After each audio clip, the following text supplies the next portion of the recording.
ಯಾವುದಕ್ಕೂ ಅರ್ಥ ಇಲ್ಲದೆ ಇರೋ ಥರ ಮಾಡ್ಬಿಟ್ರಲ್ಲಮ್ಮ.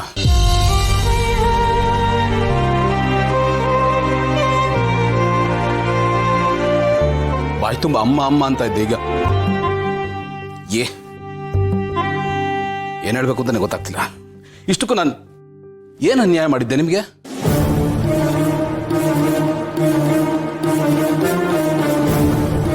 ನಿಮಗಾಗ್ಲಿ ನಿಮ್ಮ ಮಕ್ಕಳಿಗಾಗ್ಲಿ ನನ್ನಿಂದ ಏನು ತೊಂದರೆ ಆಗಿದೆ?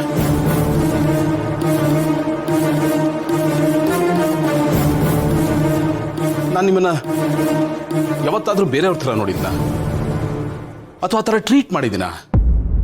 ಎದೆಲ್ಲಿ ಇಟ್ಕೊಂಡಿದ್ದೆ? ನನ್ನ ಸ್ವಂತ ತಾಯಿ ಅನ್ಕೊಂಡಿದ್ನಲ್ಲಮ್ಮ. ನನ್ನ ತಮ್ಮಂದ್ರನ್ನ ತಂಗಿರ್ನ ಮಕ್ಕಳ ಥರ ನೋಡ್ಕೊಂಡೆ, ನನ್ನ ಸ್ವಂತದವ್ರ ಥರ ಟ್ರೀಟ್ ಮಾಡಿದೆ.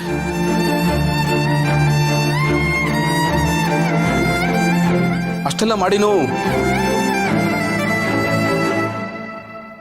ಯಾವ ತಪ್ಪಗಮ್ಮ ಈ ಶಿಕ್ಷೆ?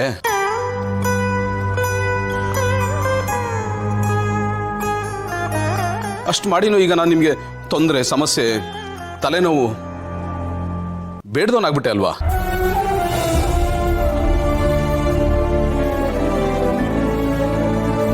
ಅಮ್ಮ, ನಾನು ತಪ್ಪು ಮಾಡಿದ್ರೆ ನೇರವಾಗಿ ಬಂದು ನನಗೆ ಹೇಳ್ಬೋದಾಗಿತ್ತು. ನೀವು ಇಂಥ ವಿಷಯಕ್ಕೆ ನನಗೆ ಬೇಜಾರಾಗಿದೆ, ನೀನು ಮಾಡ್ತಾ ಇರೋದು ಸರಿ ಇಲ್ಲ ಅಂತ ಯಾಕೆ ಹೇಳಿಲ್ಲ? ನೀವು ಹೇಳಿದ್ದನ್ನೆಲ್ಲ ನಾನು ಮಾಡಿದ್ನಲ್ಲಮ್ಮ ಅಲ್ವಾ? ಬಟ್ ನೀವು ಮಾತ್ರ ಏನು ಹೇಳಲೇ ಇಲ್ಲ.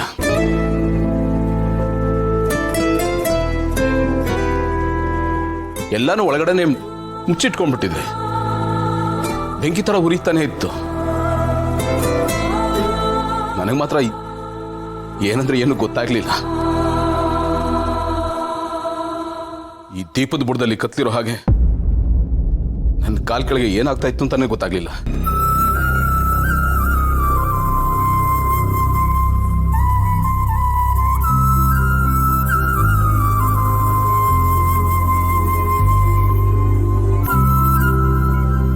ನಾನು ನಿಮ್ಮ ವಿರೋಧಿನಮ್ಮ. ನಾನು ನಿಮಗೆ ಕಾಂಪಿಟೇಷನ್ ಕೊಡ್ತೀನ?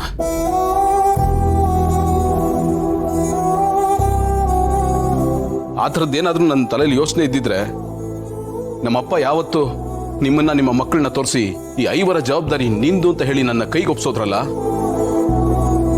ಅವತ್ತೇ ಬೀದಿಗೆ ತಳ್ಬೋದಾಗಿತ್ತು.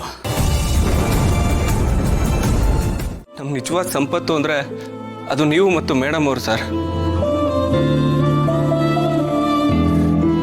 ನಿಮ್ಮ ಒಳ್ಳೆತನನೇ ನಮ್ಗೆ ದೊಡ್ಡ ಆಸ್ತಿ.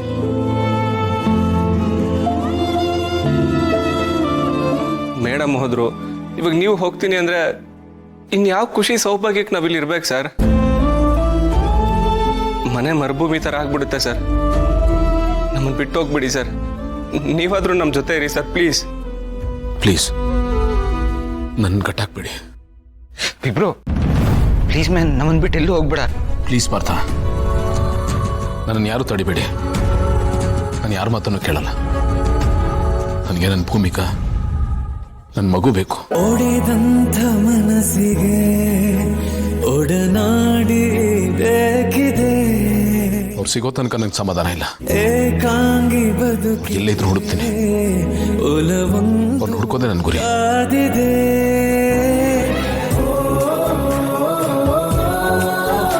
ದಯವಿಟ್ಟು ಯಾರು ನನ್ನ ಹಿಂದೆ ಬರಬೇಡಿ. ನನ್ನ ನೆಮ್ಮದಿಗೆ ಬಿಟ್ಬಿಡಿ ಪ್ಲೀಸ್.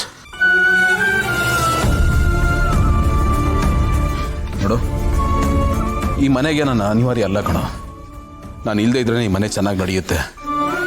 ಇಷ್ಟು ದಿನ ಈ ಮನೆಗೆ ನಾನೇ ಒಂದು ದೊಡ್ಡ ಪ್ರಾಬ್ಲಮ್ ಆಗಿದೆ. ಈಗ ನಾನು ಹೋದ್ರೆ ಪ್ರಾಬ್ಲಮ್ ಹೋಯ್ತು ಅಂತ ಸುಮ್ಮನೆ ಆಗ್ಬಿಡಿ. ಇಬ್ರು ಏನ್ ಮಾತಾಡ್ತಾ ಇದೀಯ ಮ್ಯಾನ್? ನೀನ್ ನಮಗೆ ಪ್ರಾಬ್ಲಮ್ ಆಗೋದಕ್ಕೆ ಹೇಗೆ ಸಾಧ್ಯ? ಅರ್ಥ ಆಗುತ್ತೆ ಪಾರ್ಥ. ಇವೆಲ್ಲ 2 ದಿವಸ ಅಷ್ಟೇ ಕಣೋ, ಆಮೇಲೆ ಅದೇ ಅಭ್ಯಾಸ ಆಗುತ್ತೆ.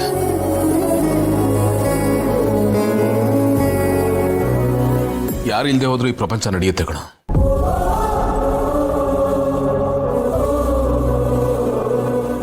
ಸುಖವಾಗಿರಿ, ಖುಷಿಯಾಗಿರಿ.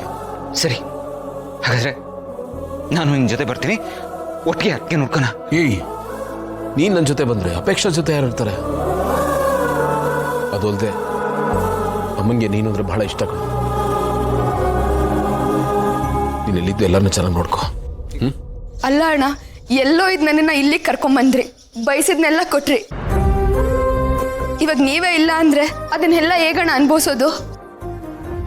ಆಯ್ತಣ್ಣ, ನಿನಗೆ ಇಲ್ಲಿರಕ್ಕೆ ಇಷ್ಟ ಅಲ್ಲ ಅಂದ್ರೆ ಪರವಾಗಿಲ್ಲ, ನಮಗೆ ಅಂತ ಒಂದ್ ಮನೆ ಕೊಟ್ಟಿದ್ದೀರಲ್ಲ, ಅಲ್ಲಿಗೆ ಬಂದಿರಿ. ಹಾ, ಇಲ್ಲ ಪಾಪ, ನಾನು ಎಲ್ಲಿಗೂ ಬರಲ್ಲ. ಸರಿ ಗೆಳೆಯ, ನಮ್ಮನೆಗೆ ಹೋಗೋಣ ಬಾ. ಅದು ನಿನ್ ಮನೆನೇ ಅಲ್ವೇನೋ, ಅಲ್ಲೇ ಇದ್ದು ಒಟ್ಟಿಗೆ ಅತ್ತಿಗೆ ನೋಡ್ಕೋಣ. ದಯವಿಟ್ಟು ಯಾರು ನನ್ನ ಫೋರ್ಸ್ ಮಾಡಬೇಡಿ, ನಾನು ಬಿಟ್ಬಿಡಿ.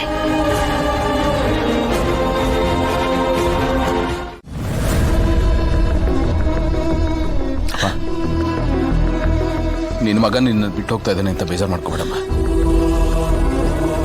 ನನ್ನ ಪರಿಸ್ಥಿತಿ ಆಗಿದೆ, ನಾನು ಹೋಗ್ಲೇಬೇಕು. ನಾನು ಇಲ್ದೇ ಇದ್ರೆ ಏನಂತೆ, ಸುಧಾ ಇರ್ತಾಳೆ, ಸುಜನ್ ಇರ್ತಾನೆ, ಆನಂದ್ ಇರ್ತಾನೆ, ಮನೇಲಿ ಎಲ್ಲರೂ ಇರ್ತಾರಮ್ಮ. ನಾನು ಭೂಮಿಕ ಅವ್ರನ್ನ ಹುಡ್ಕೊಂಡು ಹೋಗ್ತಾ ಇದ್ದೀನಮ್ಮ, ನಾನು ಕಳಿಸ್ಕೊಡಿ. ಅವ್ರು ಸಿಕ್ಕಿದ ತಕ್ಷಣ ನಾನು ನಿನ್ನ ಅಲ್ಲಿಗೆ ಕರ್ಸ್ಕೊತೀನಿ.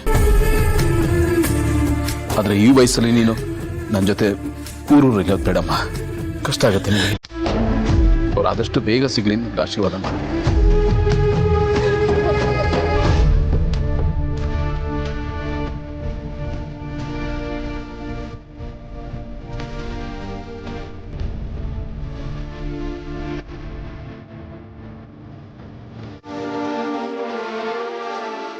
ಅಲ್ವಾ?